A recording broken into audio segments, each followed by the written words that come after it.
Hello everyone, this is John from Coins, RPGs, and more. Today, I am wearing my +1 hat of thank you Professor Dungeon Master and Dungeon Craft for all the inspiration you have given me over the years.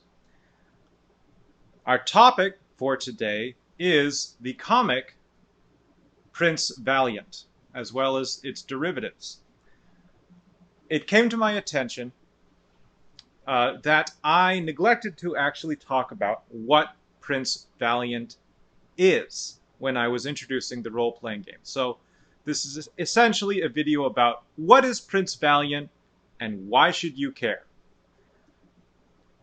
Prince Valiant is a comic.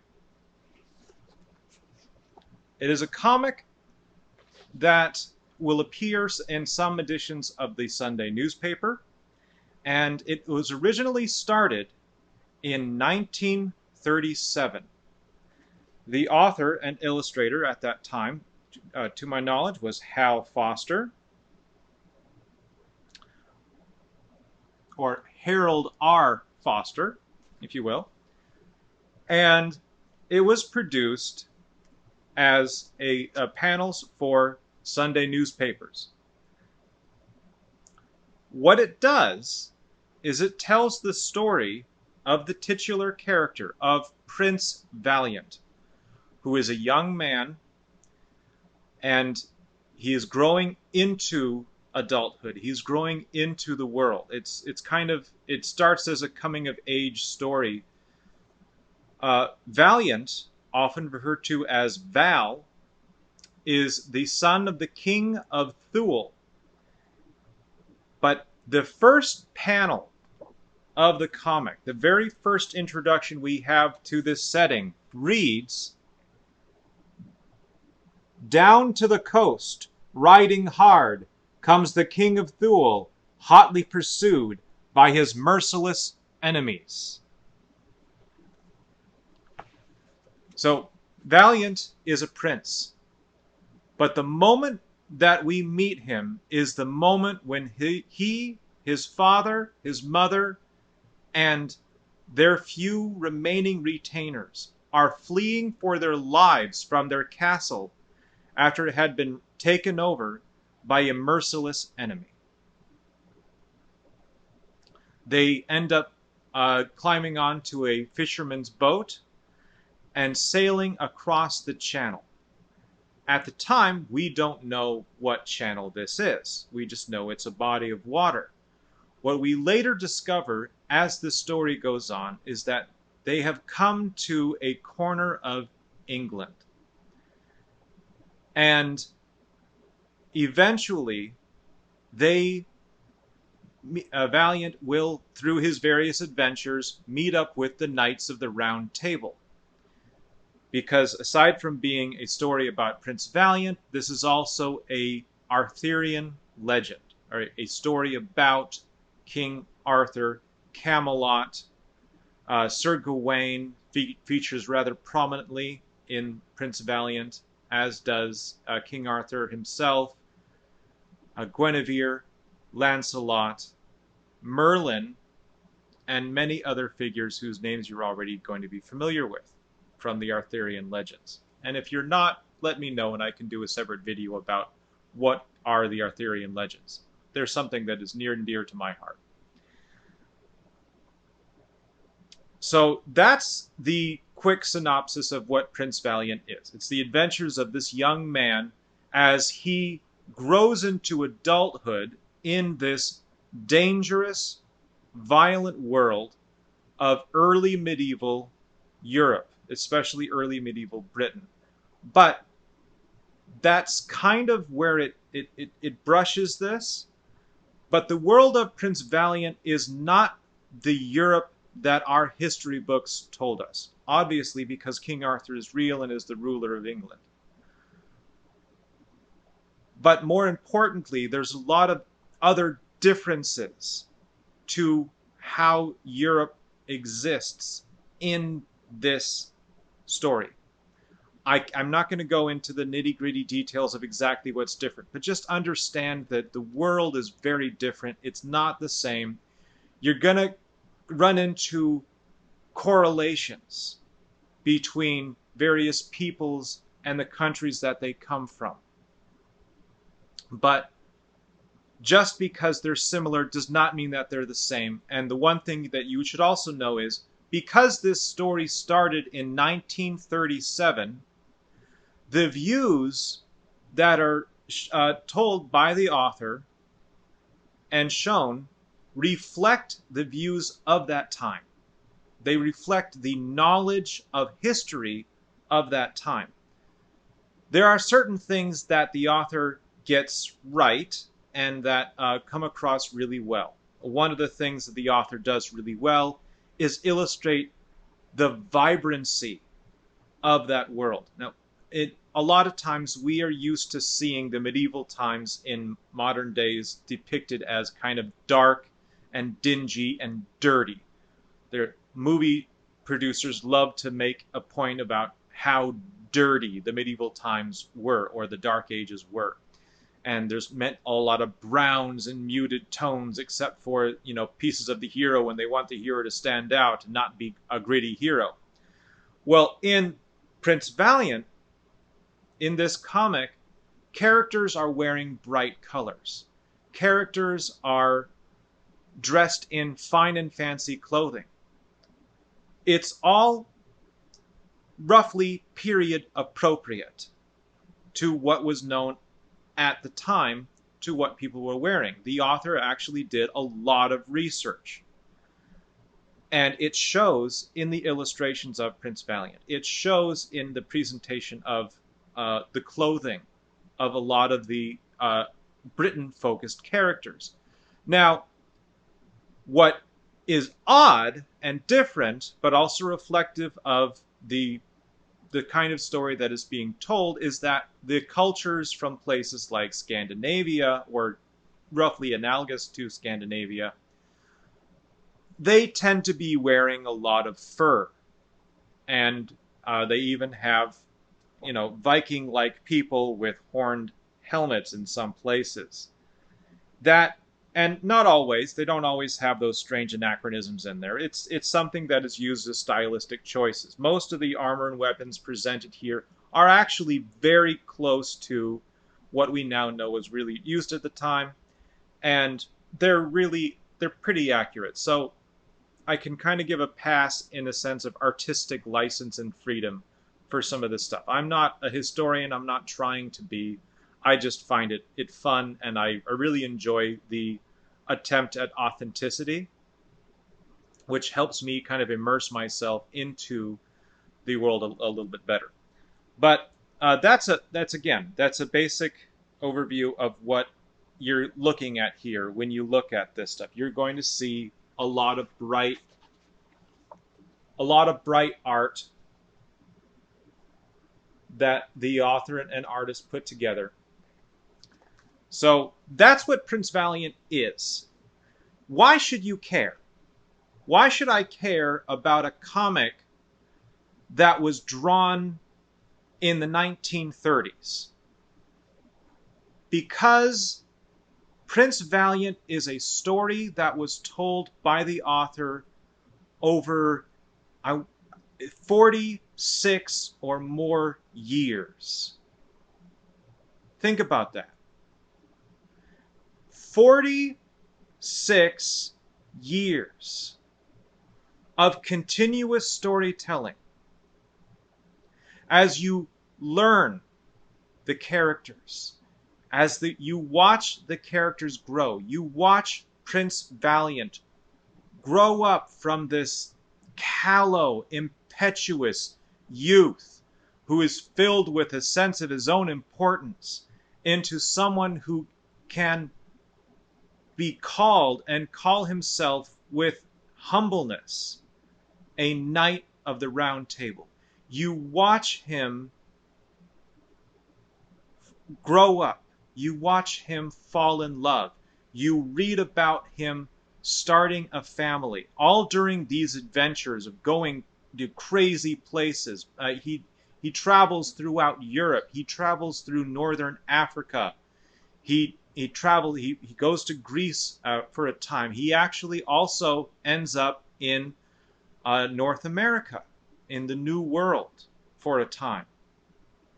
His travels take him to many different places. In one of the books, he actually encounters, I believe, Genghis Khan. I'm actually rediscovering this comic myself, so that's why it may seem like I'm not giving deep information, because I used to read the comic when I was in grade school, and I'd see it in my grandparents' Sunday paper, and I didn't understand it much. I was really into Garfield and like Family Circus, and I wanted the quick laugh. And here was this lavishly illustrated but text-heavy story that, frankly, I couldn't really read because my vision has never been too terribly good, and it was really hard to read, and I didn't have magnifiers, and it just didn't seem important to me. So I didn't pay much attention, but I knew it existed. I knew the name, and I knew that it was about a young man who loved to fight with swords, because I was really into swords at the time. And then later I started understanding about knighthood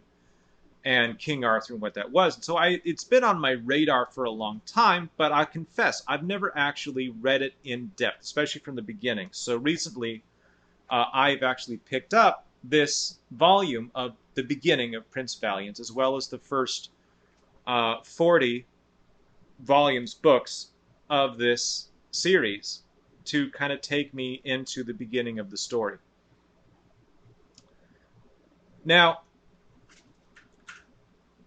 why I'm impressed with this is because not only is it 46 years of continuous storytelling, of evolving storytelling, of the world evolving around Prince Valiant and changing, the author's storytelling changing over time, the focus of the story changing over time, and watching that develop. Because unlike strips like, say, Garfield or Peanuts, Garfield is always going to be Garfield. Other characters may come and go, but Garfield doesn't really age. He's a cat. If he did age, Garfield would have ended a long time ago, and I don't want it to end. So don't take that as criticism of Garfield. It's just an honest description of the reality of most comics. They don't change. Prince Valiant evolves. Like I said, he grows up. He falls in love several times, has his heart broken. He eventually gets married. He's not perfect. He is not an ideal hero. He makes mistakes, sometimes huge mistakes. And he tries to learn from them, and sometimes the lessons that he takes are the wrong ones. But he continues to evolve. You watch as his children grow up, and this man that we've watched grow tries to teach his children how to be better people, how to be better than he was. It's a generational storytelling, and that's where a lot of the power lies within Prince Valiant. Is you can start out with one mindset, and after reading for a while, you're going to get something completely different. You're going to have a different understanding of the characters, and the author's understanding of the characters evolves. And then in 1980, I believe it's 1981, the author, Hal Foster, passes it off to another author. That author's name, okay, so it was a 45-year run. I'm sorry, not 46 years. It was a 45-year run of just Hal Foster doing this. And then in 1982, he passed the strip off to John Colin Murphy, who then continued the work. And the interesting thing is, Prince Valiant is still being told today. There are new comics being made this year. So if you want to just jump in, you can. If you want to go back to the beginning, to Volume 1, The Prophecy, you can do that and experience the entire journey in long form.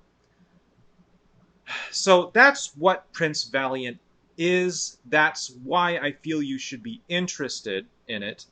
Let's talk about what it isn't. Let's talk about the things that might turn people off from Prince Valiant. I mentioned before it's very much a product of its time. I don't want to give you the impression that it's a perfect story. It is a story about a person who is a flawed character from the beginning. He makes mistakes. He judges people. He he gets judged. He tries to make things better when he realizes his mistakes. He's not unintelligent. He's just he's learning. And I think that that's a great example, in a sense, to all of us. Now, don't take the example of all of his actions, because many of his actions aren't, especially to the modern eye, are not great. In fact, some of them are absolutely deplorable. But what we should take from it is the capacity to recognize our failings and try to make it better. Try to learn from it. Try to become a better person. Always strive to be the bigger person once you figure out that you really have done wrong. And be valiant in facing down your troubles. That's why he's named Valiant, because throughout all of his flaws, he remains always valiant in expressing his faults. There's one scene later on. Valiant and his wife are in Camelot, and there's some controversy in Camelot. The controversy being, if I recall correctly, Lancelot and Guinevere.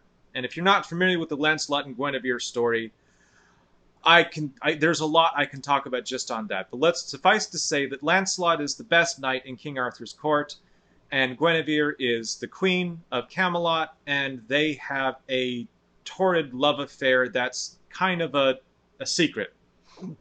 It's one of those secrets that most people know, but no one talks about, because to do so means that it would just cause unneeded drama in the court of King Arthur. Well, in this case, one of the knights, I believe it's Mordred, but I'm not sure, starts trying to force that secret into the open. He concocts a plan to force Arthur to recognize what's happening. Well, Alita, Prince Valiant's wife, who's a queen in her own right, she's queen of the Misty Isles, if I remember correctly. Queen Alita takes an action which deflects the scrutiny of the Round Table from Guinevere and Lancelot onto something else. And in the process, the impression is given that she behaves improperly and somehow betrays Valiant, which didn't happen. But the impression is given, and Valiant, not understanding what's going on, reacts badly. And so badly that Alita leaves Camelot, leaves Valiant, and is ready to be gone forever, because she knows that what she did is right. She feels that in her bones. But she cannot stand to be treated or disrespected in the way that Valiant did. Well, Valiant learns the truth. Now, I don't remember if he realizes it himself, or if someone has to pull him aside and explain it to him. I think maybe Guinevere explains it to him, or at least she drops enough hints that he's able to figure out what actually happened. Valiant then goes immediately in the night, rides through the night to find Alita. And when he does, he prostrates himself in front of her and begs her forgiveness for not trusting her, for not believing her. And that image, even though it's one of the very few strips that I actually read, has always stuck with me. Here is a man who, by every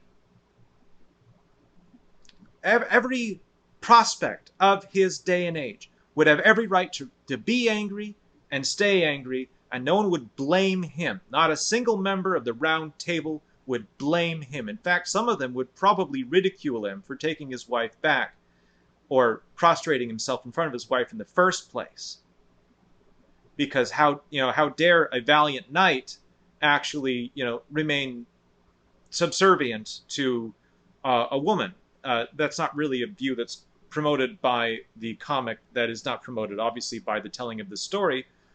But it is something that did exist, and I'm not going to pretend it didn't. But that's the point, is Valiant doesn't do that. And that's the lesson that we should take. When we have made a mistake, when we have wronged someone, especially someone that is precious to us, we go and we apologize. We should be willing to prostrate ourselves in front of that person and acknowledge our failings. So that's one of the reasons why I enjoy this, is those lessons, those things that we can learn from it. At its heart, it is a Arthurian story. It carries all the baggage that Arthurian stories have.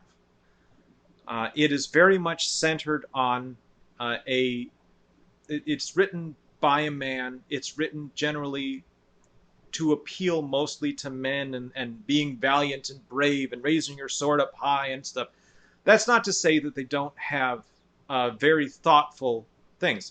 If you are hungry for Game of Thrones-like content, in the sense of convoluted stories and plots and people, always being a little bit weird with each other, you will find that here in this long-form storytelling. It might take some inference because it's very much a Sunday comic. They're not going to show a lot of racy stuff. What they will do is a lot of dialogue. They will do some scheming. They will do a lot of things like that. It's not just a fighting story. It's a story. It's a drama. It is sometimes a mystery. And the other thing that will maybe turn some people away from it is very much European and especially Britain centered. When it comes to diversity, there's not a whole lot. It is centered on the idea of a knight of the Round Table, a knight of King Arthur, and almost every character that you meet is some flavor of European. If that bothers you, you are well within your rights to walk away. I won't blame you one bit. If you're not interested in that, this is your content warning, in a sense. That is the focus of the story. It is done by design. It's not. I don't think it was done necessarily. Actually, I shouldn't say it was done by design. I don't think the author did that on purpose. I think the author just decided they wanted to tell a story centered on King Arthur, and so kept what they felt was honest to the stories of King Arthur. Now, having said that, he does go and travel to other places and meet other cultures. Now, the unfortunate part is, I am not a student of other cultures. I don't know for sure if these things are caricatures of cultures or not. I think in places, I think they are. My instinct tells me that in places, the people from other cultures can be caricatures, and you should be aware of that. But I could be wrong. Obviously the author did a lot of research on just the clothing, so maybe their research was a bit more extensive in other cultures, and I'm just not seeing it because I only view it from a very limited lens, and I'm not a world traveler. So, but bear that in mind. Their depiction of Genghis Khan is very, it seems very typical to me, and maybe that's a good thing. Maybe it's accurate, maybe it's not. I'm not a scholar, I can't tell you that. I just can tell you that it seems very typical. But on the other hand, when he travels to places like the lands where Genghis Khan is and meets people, he also meets people that you would not expect. There is a woman who is in charge of her own section of the horde, if I recall the story correctly. I haven't gotten that far in the story, so I'm just going off of little snippets I've read here and there, and I could have it very wrong. But she is the quintessential badass. She is a very strong woman who's in charge of this group of male warriors who they follow her, they respect her, they obey her, and she commands them. So that's something that may not always be seen in comics, especially from this time period when the comic is being written. So that's cool. And there aren't a lot of female, there's no female knights as far as I've read so far. I'm really hoping that's something that in more recent comics changes and develops. I'll let you know when I get there. So female representation does tend to skew towards the damsel in distress, or the damsel, I should say, since damsels aren't always in distress. In fact, most of the times they're quite in command of their situations. That's something that I want you to understand. Yes, they are damsels. Yes, they wear dresses. Yes, they sit in court and they talk about, courtly things. But most of the characters you meet that are prominent in this story, they are clever, they are very smart, well educated, they are strong-willed, and they will get what they want when they want it. Now, sometimes they have to be a little manipulative to get there, because they can't physically overpower people necessarily, but they will always be armed in some fashion, and they will always strive for the best outcomes for themselves. They are not pushovers. Alita herself is certainly not a pushover. She's interesting. She is feminine. She can be very nurturing at times, but she is not a pushover, which is something Val learns to his discontent quite a few times. And as much as I dislike how their romance builds, and I find that part to be, personally troublesome, it is reflected on how Valiant has to learn how to treat people properly. She trains him, in a sense, how to treat people properly, because he does not treat her properly when they meet. That's putting it. That's if I haven't gotten that far in the comics, but when I read the kind of novelization of things, I was not pleased. So I'm putting it politely. Read it for yourself. Give your own opinion. Let me know. So that's why. That's in a real long, drawn-out nutshell, hopefully descriptive enough to give you an idea of what's going on. That's kind of what Prince Valiant the comic is. It's a very stylized depiction of Europe. It's very bright. It's a Europe that has monsters in it. It's a Europe where brave heroes are welcomed and celebrated. It's a Europe where you can have conniving stories where, the church doesn't always get it right, and where there are robber barons and brave knights, and sometimes they really clash with each other, and there is very much a tone of the stories about the nobility, and the nobility command the peasantry. And you have to kind of, when you watch that, they make a point of Valiant listening to the people, to the common people, learning to listen to them and learning to respect their views and their positions on things. But he doesn't start out doing that. He starts out as a rough, callow youth who really just wants everything for himself right now. The other thing to keep in mind is, if I recall my history correctly, Prince Valiant came out in similar time to the original Conan the Barbarian.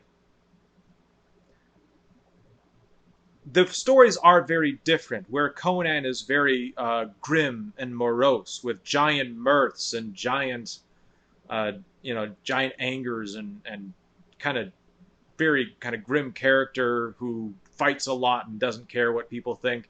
Conan's a very different hero, or if you're a different protagonist than Prince Valiant is. Prince Valiant he's valiant. He tries to be noble. He tries to be good. He fails. He fails over and over again, but then he picks himself up and he tries again in the best traditions of Arthurian stuff.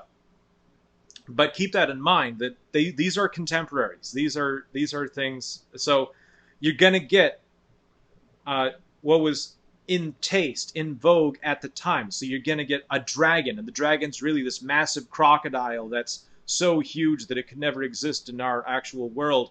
But then a knight on horseback will fight this crocodile, and it's a dragon, and so they have to defeat it. And there's other monsters that turn out to be, things that we would recognize. I think actually there's a dinosaur at one point somewhere. Somehow there's a dinosaur in England. Go figure. It's kind of fun.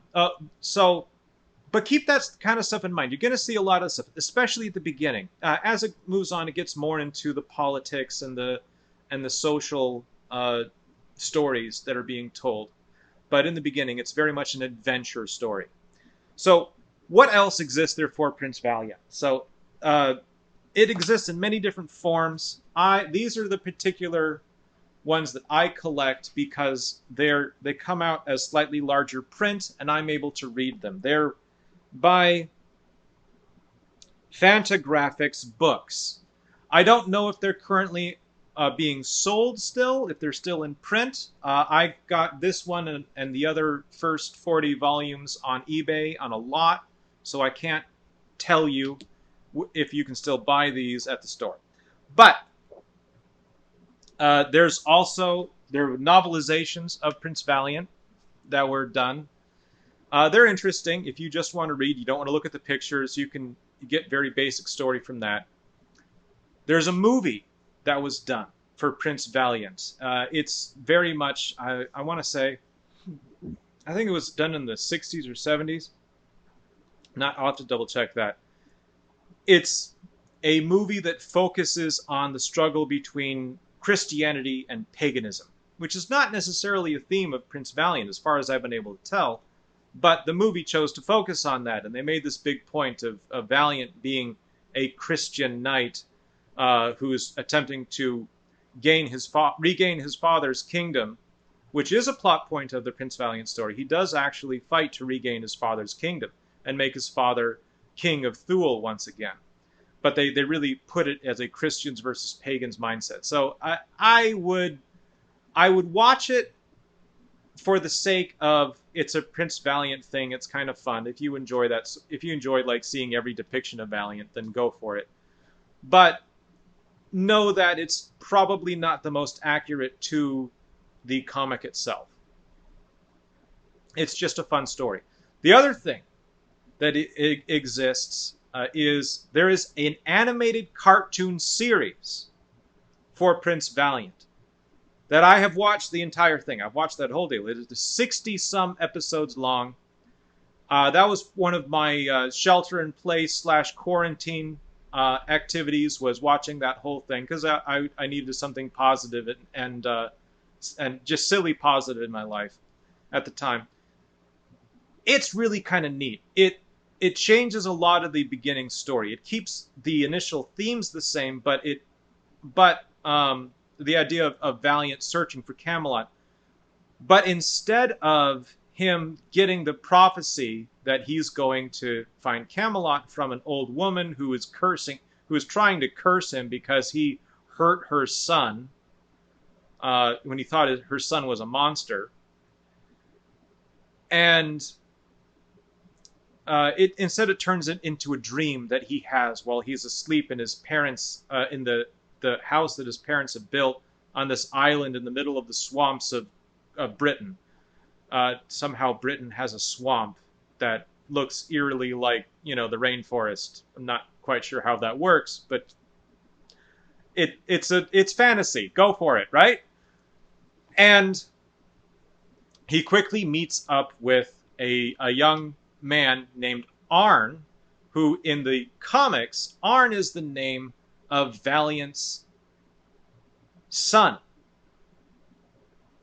So I'm not sure if their idea was, let's take the son and turn the son into another character that we can use, but they very much make Arn a peasant boy.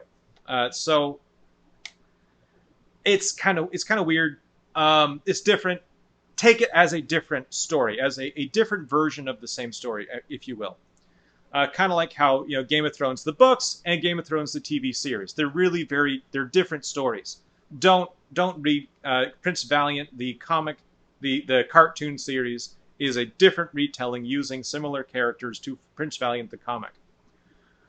The other character that he meets early on is a blacksmith's daughter named Rowan. And she provides a great leading lady for the show. She is, in her own way, she is a very impetuous youth. She's an archer. She has a desire to be the first female knight in Camelot, and she pursues this with a dedication that I frankly find absolutely inspiring as far as telling character stories go. And the three of them journey together, and they learn together. If they learn from each other and with each other the ways of the world and how to live. And at times, Arn and Rowan will get very angry at Valiant because he tries to be a prince and not work, and they get pissed off at him for that. So I thought that was a pretty neat thing to see in some of the earlier episodes. It's a fun cartoon series. Go ahead and watch it if you enjoy that sort of thing. If you want to get a quick, but if you want to get a primer for what Prince Valiant is without starting at issue 1, that's a good way to do it. If that's the only Valiant that you ever watched, that's cool. I get that. The other thing that the cartoon series does is it has a little bit more diversity and representation in there. It's still, it's a product of the time when it was made, which I think was the 80s, if I recall correctly, is when this cartoon was made. It could have been in the 90s as well. I don't remember. So it's still, that cartoon is still kind of a product of its time, but it does a better job than the comic does of integrating other cultures and other mindsets into the show in what seems like more of a respectful manner. For example, one of the knights that Valiant, he's the one that actually tutors Valiant in how to be a knight. He's someone who, at the time, they would refer to as a Moor, or a man from North Africa who then came to Spain, the Moors came from North Africa, if I remember my history correctly. They came to Spain. They took over a lot of Spain, and that's where you get, characters like Othello from William Shakespeare's play of the same name. So this knight, whose name I can't remember for the life of me, I'm sorry, but he's a really great teacher to Valiant.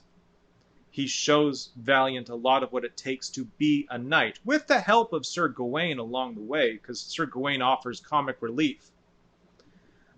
And then he also meets other people that have come from other cultures and try to share their knowledge and their understanding of life with Valiant. So the cartoon is a lot better in that respect. It's still not great by our modern 2020 standards of what we want to see with diversity. I will say that right now. If you are offended by a lack of that, then you probably don't want to watch the animated series. I'll be honest with you. I do